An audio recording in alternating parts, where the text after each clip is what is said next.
नमस्कार, आप देख रहे हैं देश न्यूज का खास कार्यक्रम इलाज का इलाज और मैं हूं आपके साथ मनीष कुमार।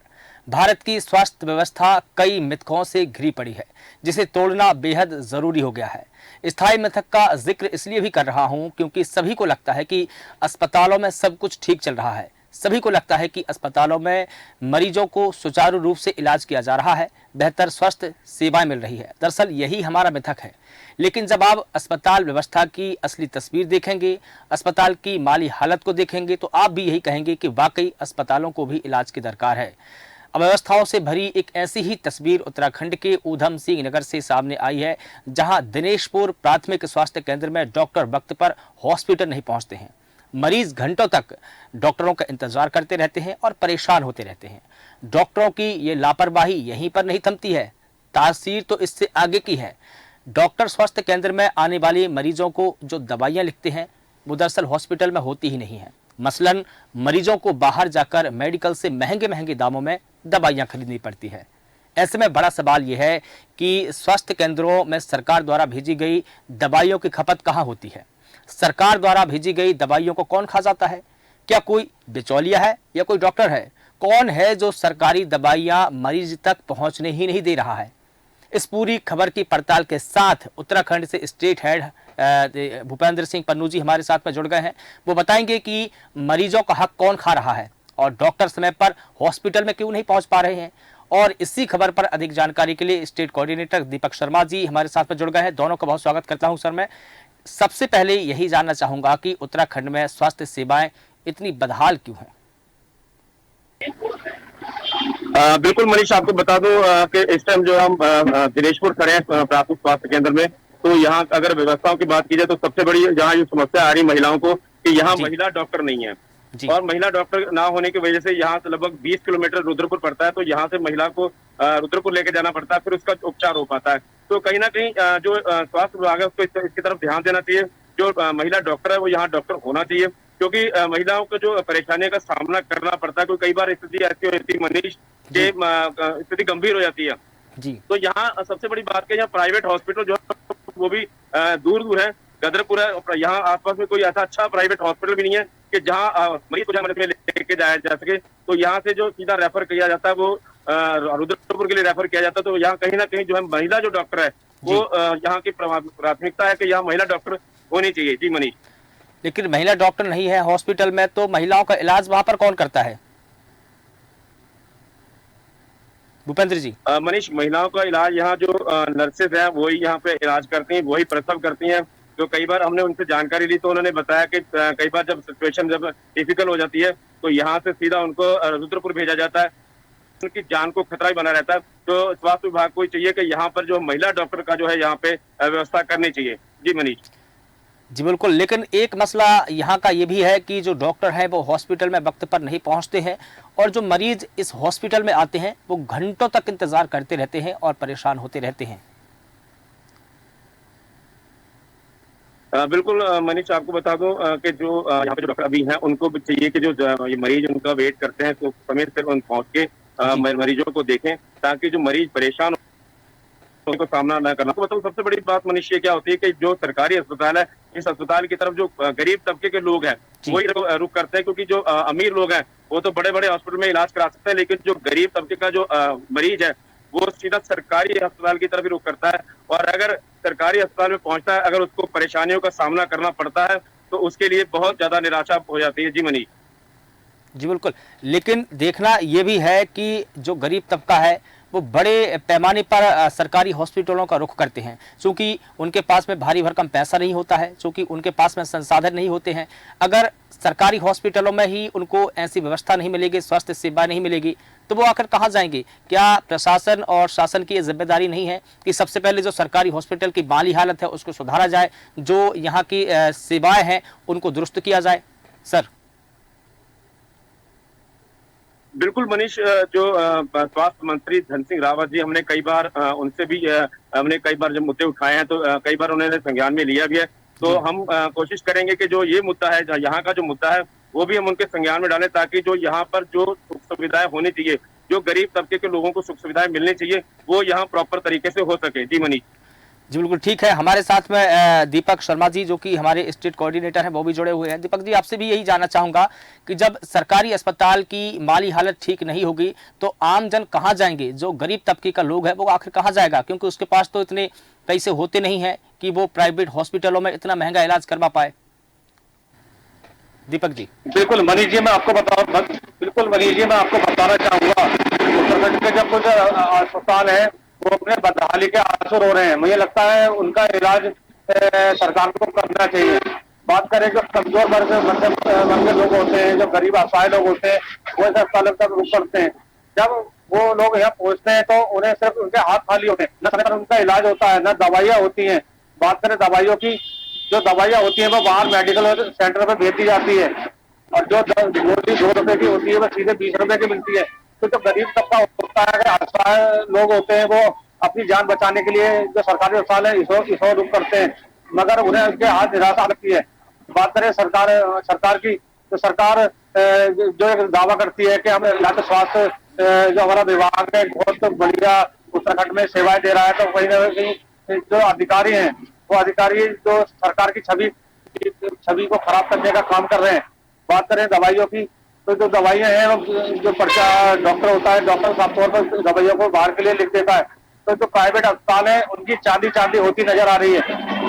जब कमजोर वर्ग के लोग होते हैं वो एक आंख लेकर यहाँ पहुंचे, और आंख के आंसू जो है ये डॉक्टर जो है, जो सरकार की छवि है उसको धूमिल करने का काम करते हैं। क्योंकि कई जगह इलाज कार्यक्रम में हम जहाँ भी अस्पतालों में गए हैं, लगातार हमने देखा है कि जो साफ तौर पर जो महिला डॉक्टर है उसकी कभी साफ तौर पर कुछ अस्पतालों में देखी गई है। डॉक्टर है समय पर नहीं पहुंच पाते जी। जो गरीब तबका होता है अपनी आंख लेकर वहां पहुंचा के, कभी होता क्या है कि जो गरीब आदमी रास्ते में ही अपना दम तोड़ता है, तो कहीं ना कहीं ये डॉक्टर है जो बाहर अपने क्लिनिक खोल लेते हैं। 2 बजे तक उनकी ड्यूटी होती है, 2 बजे के बाद लेकिन सरकार के द्वारा बाहर दीपक जी, क्लिनिक खोल लेते हैं। सरकार द्वारा, शासन द्वारा स्वास्थ्य केंद्र हो या हॉस्पिटल हो, तमाम स्वास्थ्य व्यवस्था जहां है वहां पर लाखों और करोड़ों रुपए खर्च करती है, दवाइयां भेजती है, तमाम साधन भेजती है, संसाधन भेजती है, लेकिन जो असली तस्वीर है वो आपने भी हमको बताई और कुछ मरीजों ने भी बताया, जिनको हम कुछ देर बाद हम उनको सुनवाएंगे कि उन्होंने इस पूरे मुद्दे को लेकर क्या कहा। लेकिन जो स्वास्थ्य के नाम पर सरकार द्वारा जो सुविधाएं भेजी जाती है वो मरीजों को मिलती क्यों नहीं है?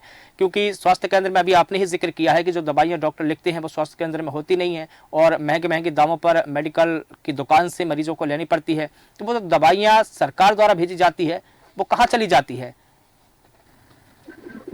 जी बिल्कुल, जो सरकार करोड़ों रुपए खर्च कर रही है मेडिकल दवाइयों के लिए, लोगों की सेवाओं के लिए, मगर जो डॉक्टर है हर महीने टाइम पर सैलरी मिलती है, जो दवाइयाँ होती है उन्हें कह दिया जाता है दवाइयाँ की कमी है हमारे पास। कुछ दवाइयाँ जहाँ तक देखा गया है, जो लोगों ने हमें बताया है, जो दवाइयाँ होती है जब बाहर मेडिकल को पहले दे देते हैं, क्योंकि होता क्या है कि 10 रुपए का पर्चा बनता है, 10 रुपए के पर्चे में दवाइयाँ निःशुल्क दी जाती है, तो इन्हें जो इसका आमदनी नहीं मिल पाती है, वही इन दवाइयों को बाहर पर्चे के रूप में बाहर लिख देते हैं, जिससे जो एक मेडिकल स्वामी हुआ, जो डॉक्टर हुआ, उसका जो परसेंटेज होता है वो इन्हें मिल जाता है।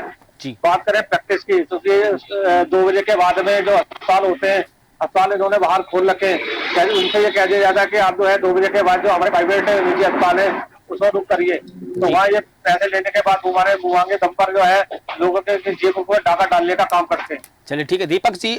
भूपेंद्र सिंह पन्नू जी जो कि हमारे साथ में जुड़े हैं, स्टेट हेड है हमारे, वो मौका वारदात पर अभी वहाँ पर मौजूद है, दिनेशपुर के जो स्वास्थ्य केंद्र है वहाँ पर वो मौजूद है।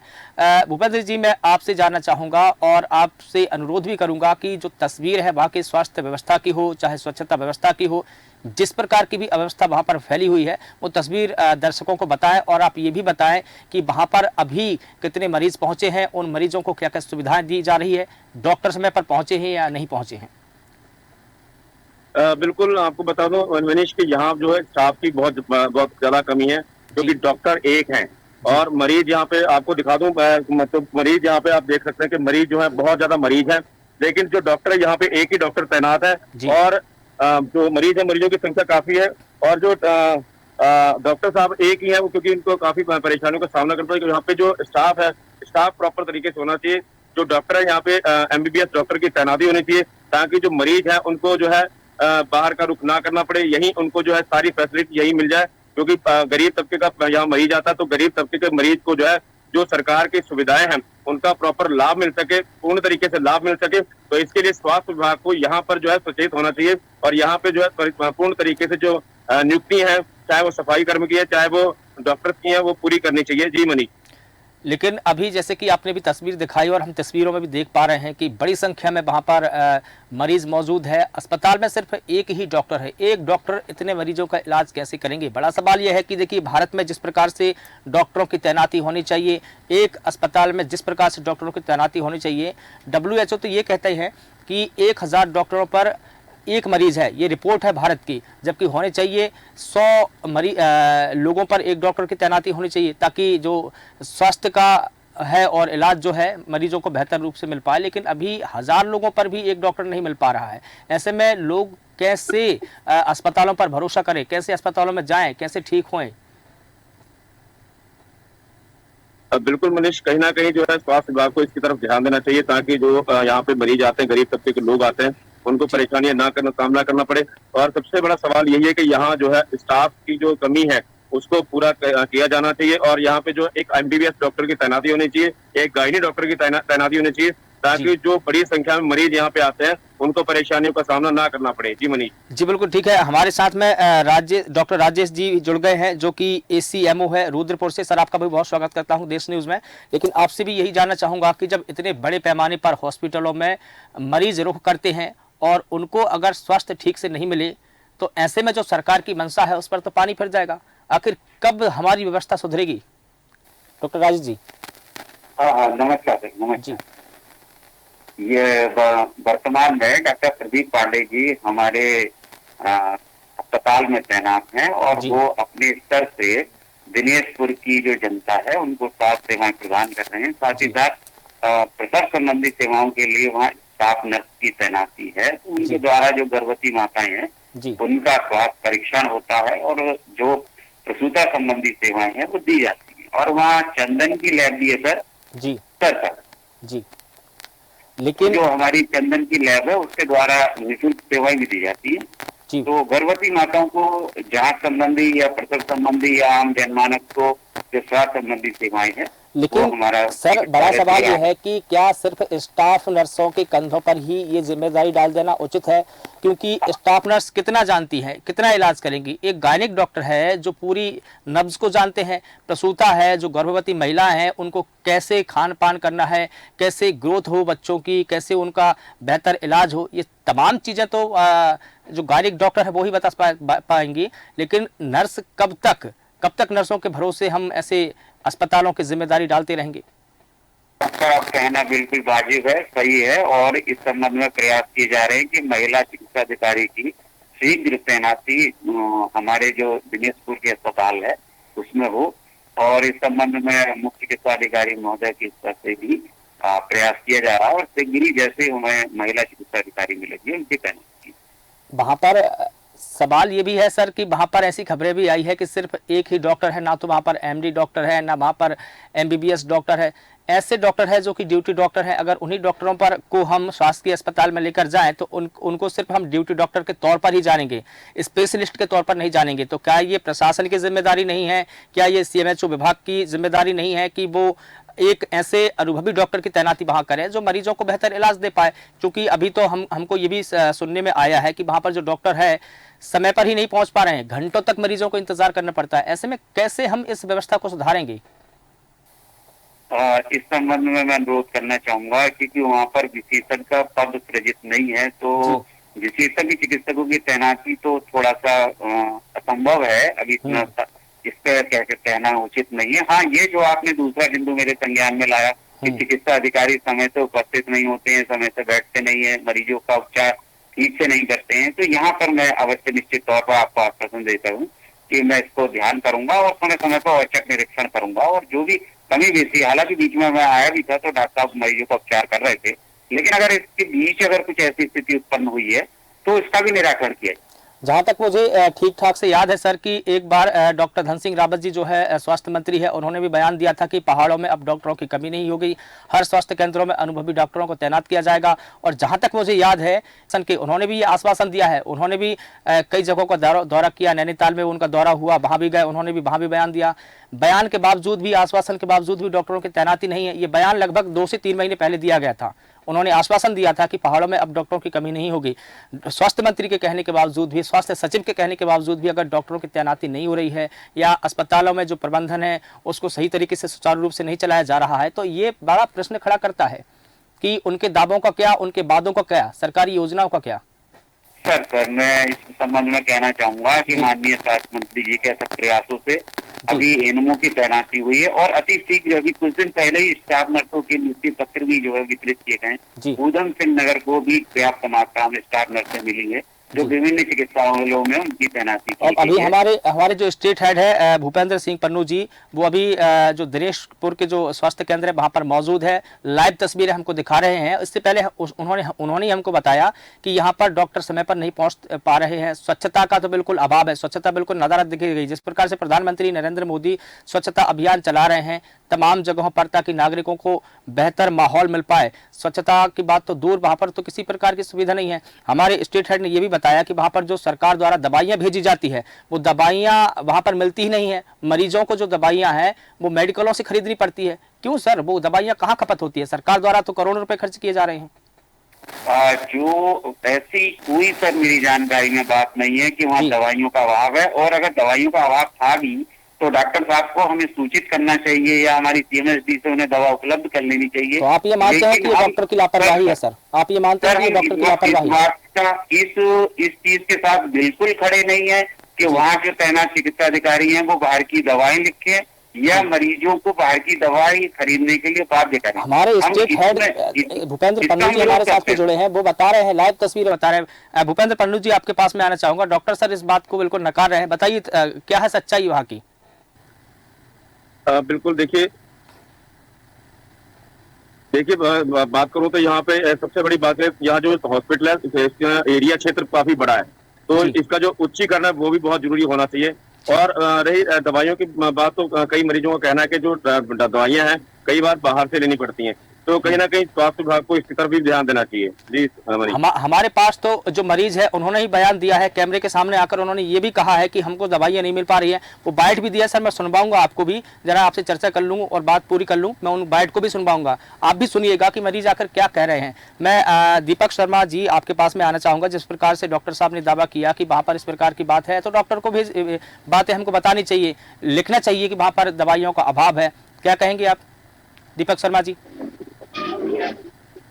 बिल्कुल, जो स्वास्थ्य केंद्र है, स्वास्थ्य केंद्र में ज्यादातर समस्या यही आ रही है कि कुछ दवाइयां जो है ज्यादातर बाहर लिख दी जाती है जी, और दवाइयों की कुछ जगह ये भी देखा गया कि दवाइयां होती हैं मगर उसके बाद ये कह दिया जाए कि दवाई जो है स्टॉक में कारण नहीं मिल पाएंगी।